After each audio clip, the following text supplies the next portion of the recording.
The kick's power comes from the torque generated by the rotation of the hips. It's the same principle that cracks a whip.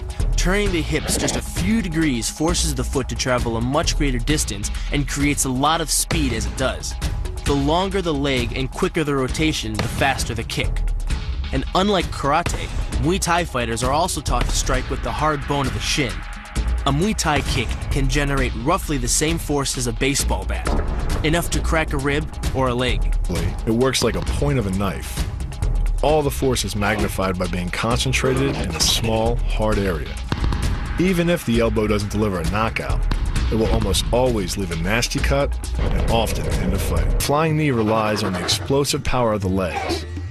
But rather than spread the power of our blow over two fists, it concentrates it into the spear point of the knee and combines it with the force of gravity.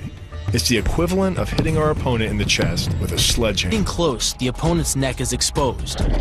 But because of the close range, the hand doesn't generate a huge amount of force. It's enough to stun, but probably not enough to cause severe injury. But replace the hand with a weapon, a stick or a knife, as you would in combat, and this could become a kill shot. Because the area of impact is focused on a small part of the foot, it magnifies the force of the blow, making it capable of dropping 1,000 pounds of force on your head. It's like getting whacked in the head with a Louisville slugger, rotating your fist 180 degrees right before it strikes the intended target. The twisting snap of the arm maximizes the speed of the punch and magnifies the force of the blow by concentrating the impact on the first two knuckles of your hand. Done correctly, it can deliver as much energy as a bowling ball dropped from the top of a house, more than enough to cause soft tissue damage or break a rib. This move uses the same principle as a throw in judo, off-balancing your opponent and then using his momentum to send him down. But it's much more aggressive. The sweep here is actually a strike to one of the most sensitive areas of the body, the Achilles tendon. Just like a crowbar, where your leg is the lever and your hip is the fulcrum.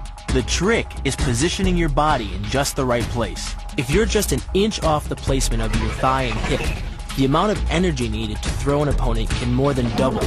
But performed correctly, Uchimata requires almost no energy, yet it can deliver up to 5,000 pounds of force. If it weren't for the mat, a throw like Uchimata would be enough to cause serious injury or even paralysis. Most kicks that land with the side, ball, or top of the foot, the gastrizin uses the heel to deliver the blow. This alignment of the heel, ankle, lower leg complex channels some 2,000 pounds of force into the opponent. More than enough to break a baseball bat. The higher you can lift your opponent in this move, the faster he'll hit the ground. It's not just your force working against him. His acceleration due to gravity can mean his head hits the ground with a 3,500-pound impact. On a hard surface like concrete, this is more than enough to cause a serious brain injury. During the choke, your opponent is relying on his grip strength and outstretched arms to maintain the choke. The strength of your back and shoulder muscles is greater than the applied force of your opponent's hold, so it doesn't take much to break his grip. And the closer your hands are to your own neck, the greater the leverage. The power of this move comes from the spin. Like the wrecking ball at the end of a demolition crane, the power is generated by the rotation of the body. In conjunction with the snap of the knee, the foot achieves a velocity of nearly 30 miles per hour. When the heel connects with the solar plexus, it transfers 1,400 pounds of force, enough to damage internal organs and fracture multiple ribs. The move gets its power from the pressure exerted by your legs. The first leg imparts pressure to the carotid artery. The second leg, working in conjunction with your arms, optimizes that pressure, transforming you into a human vice grip. If your opponent doesn't tap out, he'll pass out. Much longer and permanent brain damage can ensue. The power of the takedown is derived from the simple mechanical advantage you hold over your opponent. By wrapping up his striking leg at the upper thigh, you've placed your opponent in what's called conditional stability. If he remains stationary, he could technically maintain his balance indefinitely.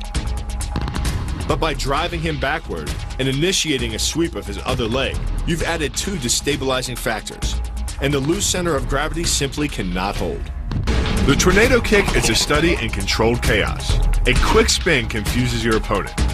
Then one knee is thrust into the air, launching your entire body high enough to fire a powerful kick. The momentum generated by your body weight rotating freely, combined with a powerful hip thrust, creates a devastating blow of over 700 pounds of force upon impact. More than enough to permanently damage the hyaline cartilage that protects the larynx and spinal cord. The secret to the move is wrist control. By rotating your opponent's wrist to the maximum extent of its range of motion, the bones of the wrist lock against the bones of the forearm and make it impossible to bring the strong muscles of the upper arm to bear. Then, you can pull your opponent off balance and into a potent knee strike. The combined force of the knee strike and your opponent's forward momentum can be as much as 2,000 pounds, enough to dent sheet metal. Key to this move is turning your opponent's lower arm into a lever. By grabbing his arm during the initial attack, you set up the lever such that direct loading to his elbow joint is achieved.